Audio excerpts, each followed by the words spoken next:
A year ago this month, Leonard Rossiter made his first appearance on our television screens as the incorrigible rebel Reginald Perrin. In no time, he had the nation identifying with him in his battle against the absurdities of everyday life. And in this book, published tomorrow, David Nobbs relates the further adventures of the middle manager from Sunshine Desserts. The book, as you can imagine, is full of the sort of idiotic episodes that we've come to know and love in the television series. Well, Ponsonby, this is my big day. My plans are complete. This afternoon I shall address the British Fruit Association at the Bilberry Hall, and I shall surprise them. And then after that I shall drive down to Hampshire, where my boss C.J. is holding a trout fishing competition in what is laughingly known as his country estate, and I shall give him a surprise as well. Think that's a good idea? Yes, I thought you would. And then I shall drive off into the rays of the setting sun, and Reginald Anthony Perrin will be seen no more. So you be a good earwig, all right? And take, yeah, all right, I know, you're not an earwig, you're a cat, yes, all right, what's it matter?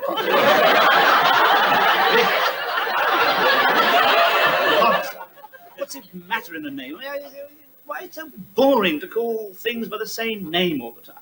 You see, secretly, Ponsonby, I think of my boss, CJ, as a toothbrush. And you can't be frightened of them, but I don't tell anyone because they don't understand. It's the same with my mother-in-law.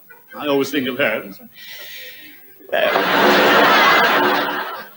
you see? But I don't tell anyone. David Nobbs, you're the author of Reginald Perrin. Just how many of us do you think are really secret Reggie Perrins? I don't know. I'm certainly not. Because I've never had to work in Sunshine Desserts or anywhere as monotonous as that. But the programme seems to have, and the books seem to have struck a chord with people, so I suppose quite a lot of people are. Where did the idea come from? I mean, was it a purely imaginary idea, or was it your observation of watching people? Well, it didn't really come in a blinding revelation. I didn't suddenly think, I know Reggie Perrin, this chap who fakes his own suicide and things. I mean, it came very gradually in panic, staring at blank pieces of paper. But, I mean, it came out of observation. Of course it did, and it bears on reality, I hope, quite a lot. Have you ever, in fact, been involved like that yourself and then got into that awful commuter thing, the same streets and the same train that's always late and the same office and the same people? Only as a schoolboy, when I was a child commuter at the age of 9, but haven't done much since. Rather lucky. What do you get out of playing the part, Leonard? Is there any of Reggie Perrin in you or not? I don't think so, really.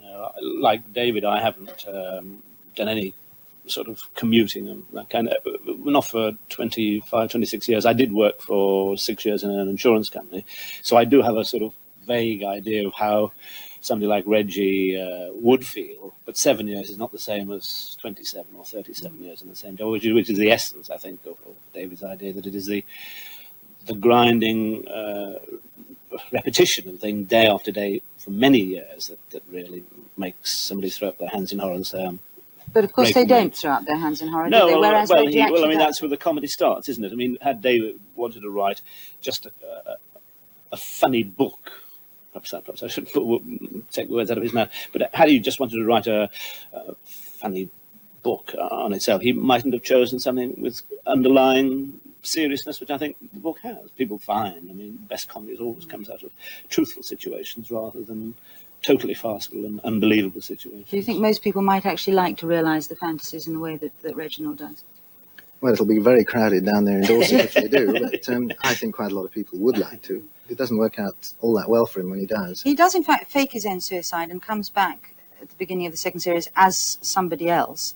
And yet he's very soon back in the same job in Sunshine Desserts. Are you really saying that, although a lot of us might like to break out, we're really very stuck in the pattern? Not really. That was a humorous ending to the first book in the first series, and in the second one all sorts of different things happened to him, and it proves that was just an incident. I mean, it was ironic and nice ending, I felt, that he should go back there. But no, I don't think so. There's a lovely quote from Ronnie Barker on the back of the book, which says that it's a mundane world, Reggie Perrin's world. It's a world in which everyone jogs along quite nicely, and then suddenly out of the blue, nothing happens, but in a most exciting way. Do you think that we should perhaps all of us be prepared a little more to look at our ordinary lives and just see some of the more exciting things that could happen in it? Well, I don't know. I think people just recognise the humour of basic humour, what David has written, and seen the truth behind somebody saying, and screaming, I can't go on, and doing something about it and enjoying the fact that you know you would never do it. I think that's where 90% of the enjoyment comes from, the fact that you'll not get away with this because I wouldn't dare to. And I think they sort of secretly hope Reggie will get away with it. What's he going to get up to next? He does actually get very successful in this, but we're not going to say how in the second series. Yeah. But he, I believe, gets rather trapped almost by that success, doesn't he? And almost becomes like CJ. I mean, I think he finds that success success isn't really much better for him than failure, if he was a failure. Yes. There's problems in both. Well, thank you both very much indeed for telling us just a little bit about the second series. Let's have a look at a piece from, in fact, last week, which is the first episode. And it's where Reggie comes back and he pretends that he's the fictitious long-lost friend of Reginald Perrin. He's a man called Martin Wellborn who comes from Brazil. But the one thing that he has to do is make sure that he doesn't do anything that Reginald Perrin ever did. Hello, darling. Dry martini? I hate dry martini. Lovely. Have a good day at the office? Wonderful. Are you sure you're happy? Deliriously happy.